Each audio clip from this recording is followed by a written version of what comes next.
All right, hey guys, today I want to talk about an old movie actually. This movie is around 11 years old. It's known as Megamind, and I'm not sure how many of you have actually watched this film. I recently made my wife watch this, and trust me, I honestly know how many people just did not end up watching this movie because it was just not really in the limelight of its time, especially since this is not really a Disney movie. This is made by DreamWorks, and of course, I think they have affiliations to Disney in some way, or maybe their own, like they were a sister company or something in the past.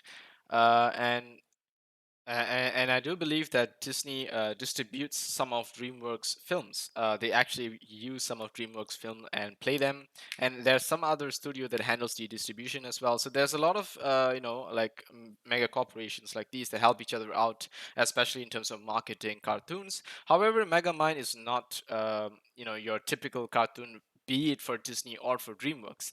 Generally, we do notice DreamWorks animation films are slightly more mature, intended for slightly more serious audiences and questioning slightly more serious things, but that's not necessarily the case. However, Megamind definitely was one of those slightly more lighthearted animations is what the core is, but once again questioned a lot of complex, sort of thought processes that this guy, who is really meant to have the worst thing in life and be the villain, and as Megamind puts it, the villain never wins at the end of the day, never gets the girl, uh, you know is never liked by anyone, and it's the perception we all have about a villain. And Megamind turns out that he is a villain, but using his villainous abilities, he turns into a hero for the greater good, and he saves humanity.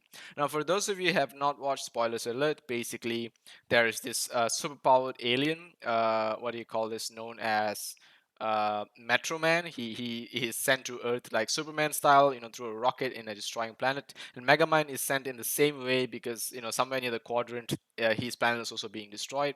So they both travel to Earth at the same time. However, instead of Megamind landing at what he thought would be the ultimate place for him to grow with a silver spoon in his mouth, he gets knocked by the ship that Mega Man Baby is coming in, and he gets sent to live a horrible life in prison, while Mega Man gets the not Mega Man, Metro Man gets the luxurious life and grows out to be the ultimate superhero, as what everyone imagines. And Metro Man is ridiculously powerful, right? Ridiculous, but the story is not about him. He's shown like early on for the first 5 or 10 minutes in the film, where he turns out to be the ultimate nemesis for Megamind, and Megamind destroys him with this kind of ray, only to later realize that Metro Man will fake his own death.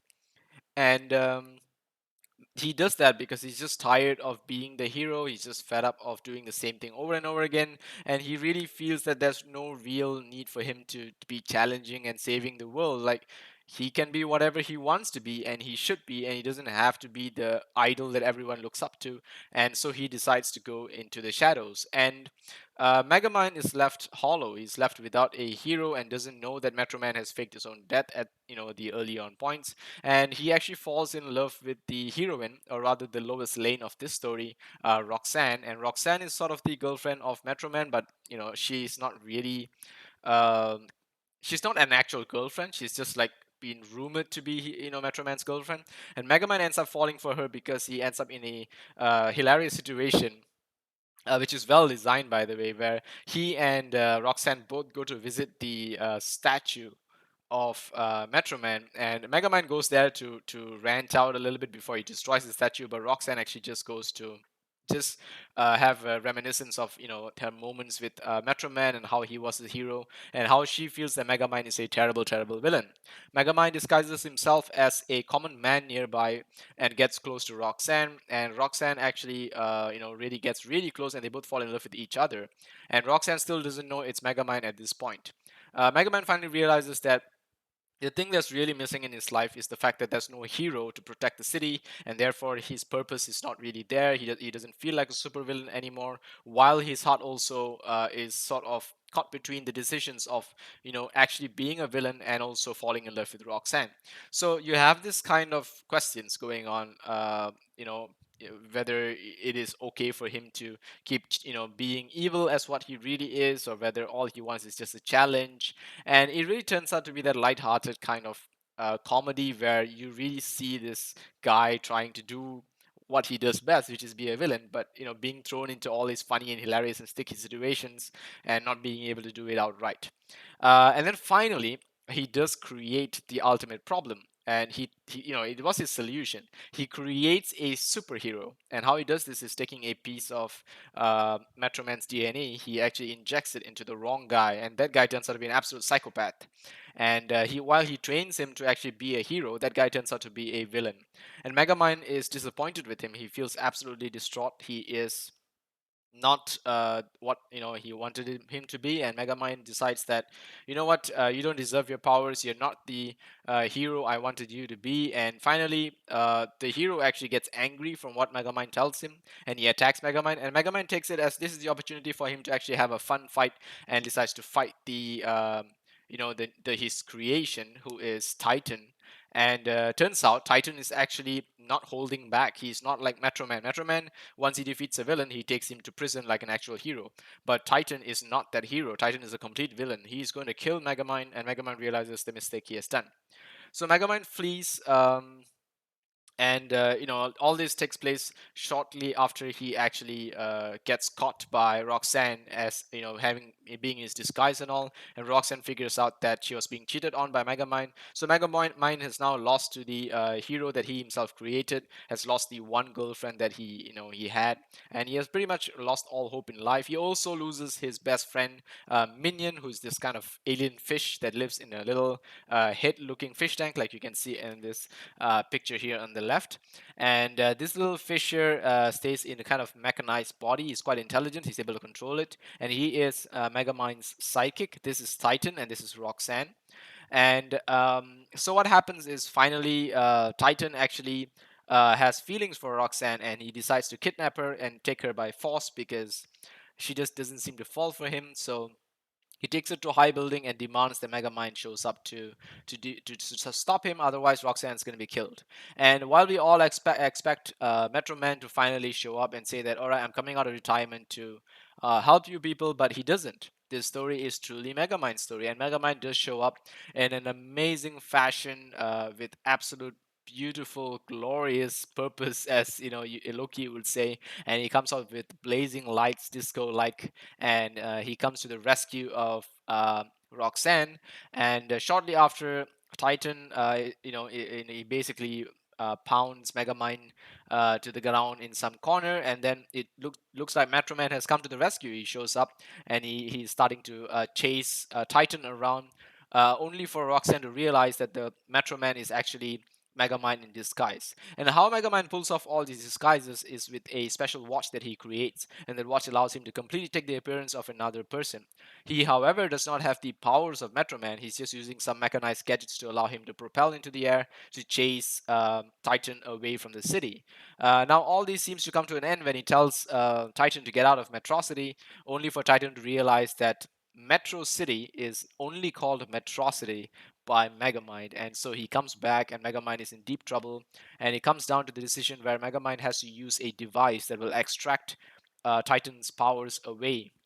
And he finally claims the device, and he does it in amazing fashion, where he transforms himself into a cube and lands into a pool, which will rehydrate him and reform him. And that way he takes the gun and blasts Titan in the nose to extract his powers out of him, and he finally becomes a hero, gets the girl, and ends the day in a beautiful sunset. So Megamind is just, it's your classic hero story, but with an insane villainous twist. Megamind is the villain turned hero character that I feel a lot of us overlook because it seems like it's too predictable, it's too generic. Not really. The way Megamind executes it really shows you that what keeps us, excited with films like these is the fact that we have both a villain and a hero, and a villain is truly nothing without a hero, and vice versa. Therefore, it really brings us to question morals and concepts, and the fact that some people do things just for the fun of it, just because they enjoy it and the situation demands it, but not really because they are deep down hardcore just pure evil. Some people just like the thrill of things. A lot of people who are accountable for misdemeanors and some low levels of straight up crime. Well, these people, some of them are most of them are just thrill seekers, right? They rob a store because they have a thrill of it. They race because they have a thrill of it. And I'm not talking about murderers or psychopaths and whatever whatsoever. Not. There are just people who just do certain things just for the thrill of it, and they get caught. And you later realize that they're not doing it because they're evil or they're bad, and they don't realize their actions. They do. They're intelligent. They're capable of doing that, but they like it because it's just thrilling. It's just exciting. And for Megamind, I felt that he was that kid who had the excitement of just showing off his amazing invention and his cool abilities and his intelligence, taking on this impossibly powerful being known as Metro Man. And Metro Man is ridiculously powerful. He's so fast that he can fake his own death, he can move at lightning speed. And despite all that, the hero turns out to be Megamind because Megamind is the one person who has a quality that no one else has, which Roxanne points out, which is the fact that Megamind never gives up. No matter how many times Megamind loses, no matter how many times he's sent to jail, his inventions, no matter how many times people shun him, he never gives up. He always comes back. He always has some invention under his belt to show that he is truly, you know, a person that we can look up to. And that's the story of Megamind. And if you guys have not watched it, I highly recommend you do. It's one of those movies that I had to watch after more than 10 years, and it still looks impressive, still looks amazing. It looks like it was a story that was written recently and made. All the jokes still land. Now, let me tell you, it's not one of the greatest films or greatest cartoons or anything like that out there, but it is really really underrated. I checked on IMDb and I think the rating is pretty decent actually. To be honest, it is a 7.2. What is it on? Give me a sec. All right, it's also around 70% on Rotten Tomatoes. I think this is the most deserving rating for this film. 70%, 7 out of 10. I would say probably not that. Maybe even a 6 would still be reasonable. But as for the story and the characters and the voice acting, all of it is done brilliantly well. Titan is Jonah Hill. Will Ferrell is Megamind. Brad Pitt is Metro Man. Tina Fey is Roxanne, and Minion is David Cross. I think these are the main characters. The rest of these are all really side characters to the story. The main cast is basically 5 characters. It is a really well done animation, and yeah, if you could get a copy of it anyway, please go ahead and watch this amazing film. So yeah, that's it for me. Megamind. See you guys.